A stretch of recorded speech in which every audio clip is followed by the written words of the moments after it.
everyone, and welcome to Read This Now, the weekly webcast, where Brad Gustafson and I share two books that we love and that we think you should read right now. Brad, I have come to expect more of a dance from you when I say two.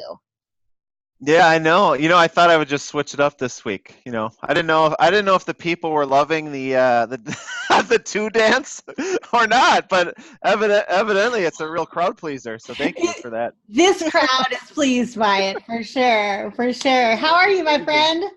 I am so good. I got a doozy of a book, like one I'm super excited to talk about, and I have a series I've been reading at home too. But Uh-huh. I'll get to next week. But do you ever get where you're nearing the end of a series and you're loving it so much, but then you don't want it to end? So I'm getting to that point. Like I'm in Yes, denial and I slow down on the final few chapters because I'm I panicking, know. Jen. I know. Even my dog is upset about that. You can hear her barking in the background. She feels your She's our unofficial show mascot. That's Bring right. her, bring her on, bring her I on, should. Jen. If she comes in here, I definitely will.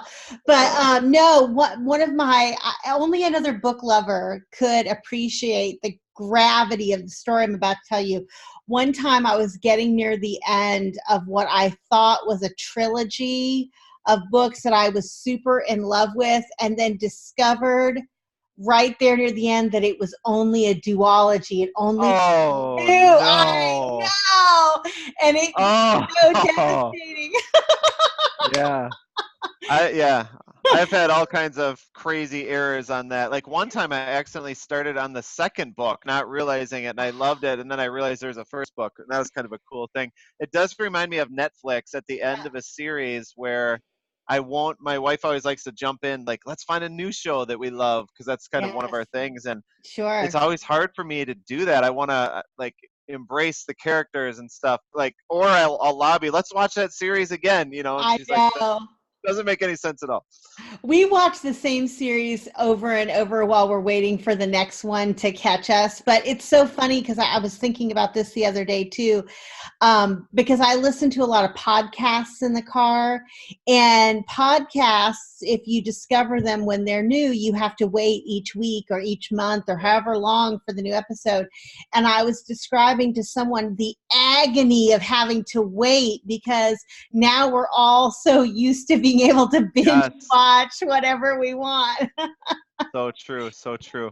Remember when we were kids and we just had to wait for things to come out? We are so It's spoiled now, right? people who are ready for our book talks are going to be like, what are these two doing? But I Oh, really love, this is like our time, I love it. And it's exactly. highly relevant. But I remember a couple years ago when, Netflix, Hulu, stuff like that started coming out more of this TV streaming. I literally thought to myself, like, who would do that? And I don't want to do Right. that. And still, I get busted regularly. Deb is like, why are you watching regular TV? Because I'll be sitting through commercials and I'm like, this is what I've done all my life. I kind of like Right. knowing it.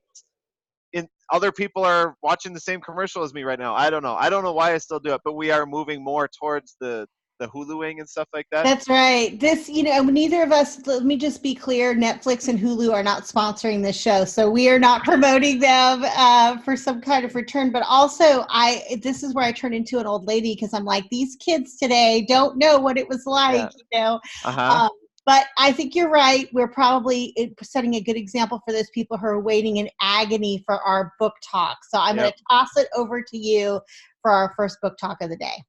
Sounds good. I'll probably break all kinds of rules with this book talk. I should have started with that teaser just so we didn't lose people on Woo. the TV streaming services convo. But um, what percentage? Just kind of a heavy topic. The book is super inspiring, but also think it's important, which educators I think often like books like that, right? That kids love and that are important.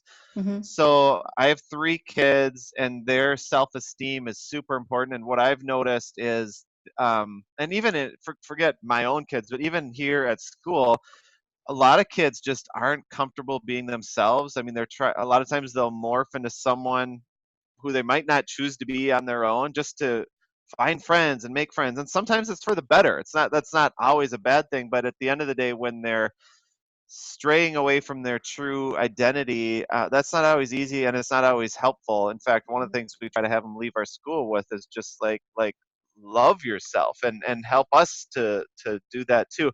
So, trivia question before I get to my book talk. What percentage, I think the research was related to girls, but what percentage of girls avoid normal daily activities as a result of low self-esteem? I wouldn't have any idea. Tell me. Okay. 70% of girls will avoid, and this is between the ages of 15 and 17, and it's from, I knew I was talking to a media specialist. I'm like, I better cite my source here. I gotta find the post. That's right. I'm like, where's this from, Brad? Tell me Yeah, where it's from. here it is. Okay, it's from dosomething.org. If anyone wants Uh-huh. to look, they have some really good resources. But think about that: 70% of girls avoiding things like going to school based on poor Mm. self-esteem. So it's a really real thing. It's not just something that educators notice or hope, or that parents hope their kids will develop a positive self-image. Like, it's a thing that makes a big difference if you don't have it. So it's against that kind of obvious backdrop, painful backdrop, that the importance of this book comes out. And here's where the rule breaking comes in. We try, I think I have an unspoken thing. I don't even know if we've talked about this before, where we try not to do too many arcs because we want to talk about books that people can buy immediately. But I'm actually going to break that rule. Oh, So I'm going to put this book on everyone's radar, even though it's not yes. out. It'll be out this spring, but write it down. It's a doozy. It's Peter Reynolds' Be You. Mhm. And you can imagine, if you've followed Peter Reynolds or read anything he's done in the past, you know that this is just going to be a magical book. But I do want to highlight just two pages. The first of which kind of gives the obvious message that people will walk away with, and it's a page that just says, "Be silly, be quirky, be odd, be unique, be weird, be colorful, be okay." Be okay with being different. Be just the way you are, and that's a strong message that I think kids can never hear enough of. And I think the older we get, hopefully, the more we realize there's truth in that, and we wish we would have embraced that at a younger age. But then this book, another reason I fell in love with it is it does get deeper, and it actually gives some of the wise takeaways and the how to do it in a way that Peter Reynolds can do.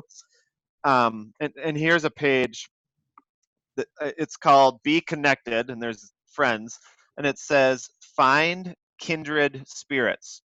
Be with those who make you feel like the real you.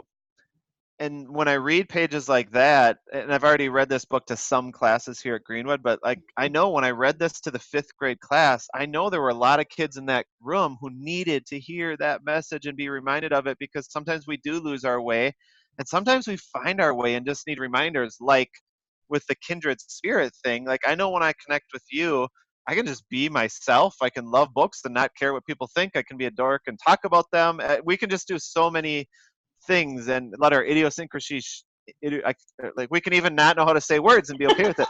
But I think the message, and why I wanted to say read this book right now, or at least in the spring when it comes out, is this is a message I think we all want, and it's delivered in just a beautiful way that says kind of some obvious things that kids need to hear as daily mantras and words of affirmation, but also it has some really sage advice and how that kids might live it out. And I know I talk to kids, they listen and they recite and some of this stuff. Even older kids with picture books, they will remember this one. Read it now, Jen. Oh my gosh, Brad, I have so many things to say. First of all, Brad and I do no planning for this show. And I know it's hard to tell because it always seems so polished. But we That's never awesome. we never do any planning. And I think it's amazing that we're both going to break our no arc rule today, because I'm going to do the same thing.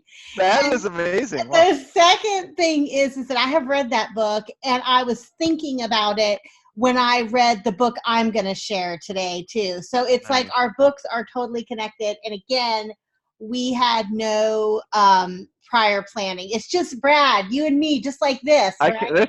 This is cool. This is cool. I know, it's the kindred spirits thing. I love it. Yeah. I think, Peter Reynolds, um, probably better than anybody else, has captured this niche of picture book that's all about aspirations, like aspiring to be your best, most authentic you. And he provides kids with ways to do that, and in very uncomplicated but sincere, beautiful ways, like just being you. And I did love that book. I think it's one of his best. I'm excited for it to come out and for kids all over the place to get their hands on it. So that is wonderful.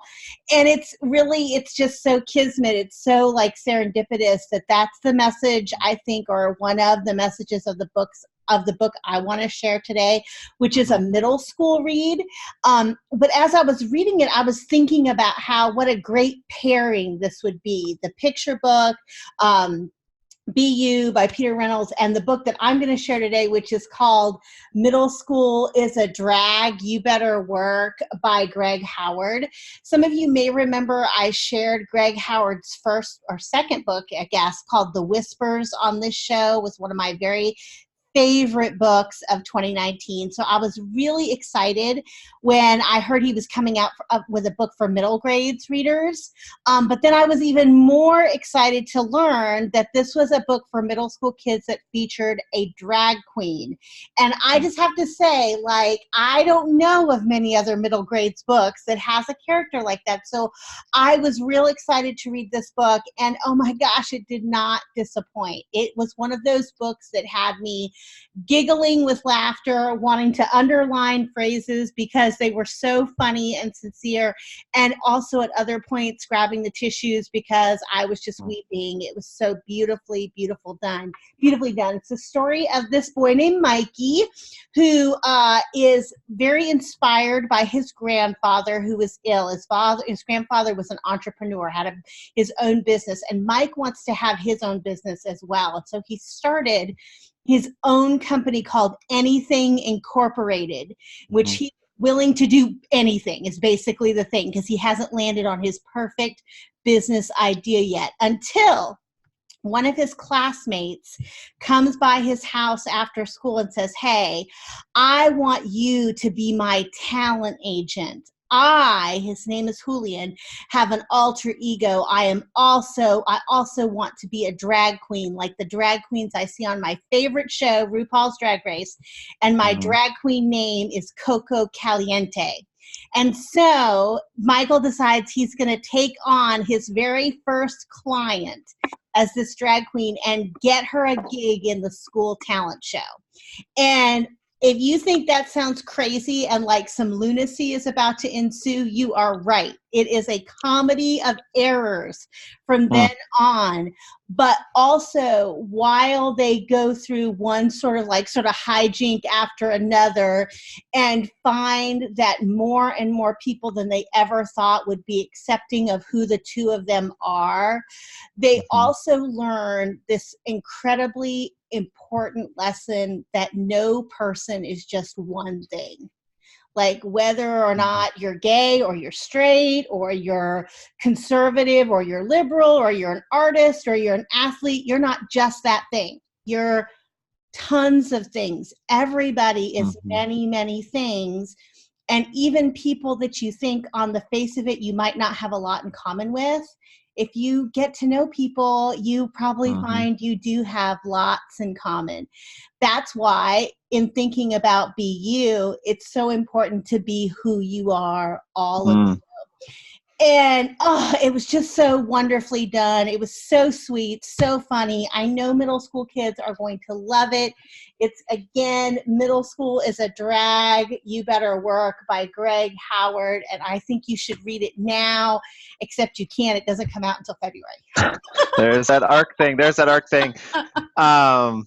was good. Yeah, I've had conversations before, like about students and even about myself. Like anytime we're identified as just a soccer player, well, Correct, actually, the kids and I am more than a soccer player, or just a principal. It's like, well, I'm also a parent, and I have these passions and things like that. So, I was resonating on lots of different levels. I forgot to mention, and maybe you want to too. I don't know. I got this. I believe it was comped from Scholastic. I always choose the books that I want to book talk, not because I get a ton of books from a ton of different people. So the authentic recommendations I share just on my own accord. But people might wonder, well, where'd you get the arc? And now now you know. Right. And I'm the same way. I get sent arcs, but I very rarely review them unless a book just really speaks to my heart. And I got this book at a conference. I went to a conference and picked it up in the vendor hall from the author who was signing and giving away arcs.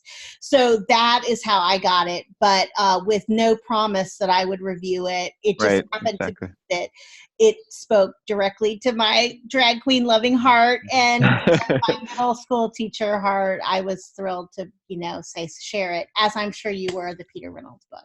Yeah. On the subtitle on that one, this is just how my mind works. Can you hold Yeah. up your book one more time? Yeah. Where it says, "You better work." I Yeah. think it should have been, "You better work it."